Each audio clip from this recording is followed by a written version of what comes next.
कार्तिक माह में नगर बसेरा की कहानी। किसी गांव में एक भाट व एक जाट रहता था। दोनों में घनिष्ठ मित्रता थी। एक बार जाट अपनी बहन के घर जाने को तैयार हुआ तो भाट अपनी ससुराल जाने को तैयार हुआ। दोनों साथ चल पड़े तो रास्ते में रुककर एक कुएं की मुंडेर पर बैठ गए। जाट ने भाट से कहा कि नगर बसेरा कर लेते हैं। इस पर भाट बोला कि तू ही नगर बसेरा कर ले, मैं तो अपनी ससुराल जा रहा हूँ, वहाँ खूब खातिर होगी मेरी, तू कर ले नगर बसेरा।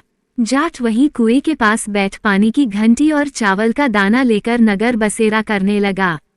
नगर बसेरा करने के साथ जाट कहने लगा कि नगर बसेरा जो करे सो मर धोवे पाँव, ताता माड़ा तापसी देगी मेरी माँ।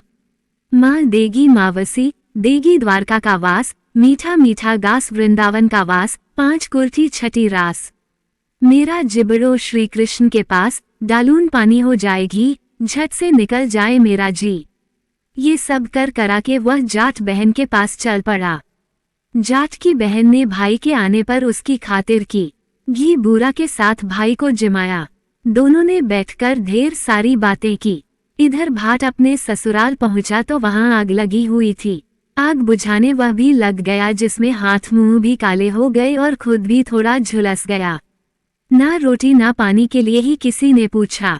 एक पड़ोसन आई तो उसने भाट की सास को कहा कि जमाई आया है, जरा उसकी आवभगत कर लो। बुढ़िया बोली कि सब कुछ तो जल गया है, अब कहाँ से आवभगत करूं। तब पड़ोसन ने ही भाट को एक रोटी के साथ छाछ दी। उसने वही खाकर गुजारा किया। शाम को दोनों फिर घर की ओर चल पड़े और रास्ते में मिल गए और एक दूसरे का हाल पूछा। भाट बोला कि मेरी ससुराल में तो आग लगी हुई थी, आग बुझाते मैं खुद काला हो गया हूँ, ना रोटी मिली ना पानी। जाट बोला कि मेरी तो बहुत खातिर हुई। फिर बोला कि मैंने कहा था ना कि नगर बसेरा कर ले, अब कर ले, लेकिन भाट ने फिर मना कर दिया। कहने लगा कि तेरी मावसी है, पता नहीं रोटी दे या ना दे। तेरी तो माँ है, दही की छुंछली चूरमा का पेड़ा धरा पाएगा। भाट ने फिर नगर बसेरा नहीं किया, जाट ने कर लिया। नगर बसेरा जो करे सो मर धोवे पाँव, ताता माड़ा तापसी देगी मेरी माँ। माँ देगी मावसी, देगी द्वारका का वास, मीठा मीठा गास वृंदावन का वास, 5 कुर्थी छठी रास। मेरा जिबड़ो श्री कृष्ण के पास, डालून पानी हो जाएगी, झट से निकल जाए मेरा जी, करके वह चल पड़ा। घर पहुंचते ही जाट की मावसी ने बहुत लाड प्यार किया। उधर भाट घर गया तो उसकी भैंस खो गई थी। बाप एक लाठी रखे तो दूसरी उठाए और कहने लगा कि ससुराल गया तो आग लगा दी, अब यहाँ आया तो भैंस खो दी। बाप ने कहा कि पहले भैंस लेकर आ, तभी रोटी पानी मिलेगा। सारा दिन भाट भैंस ढूंढता रहा, लेकिन उसे भैंस नहीं मिली।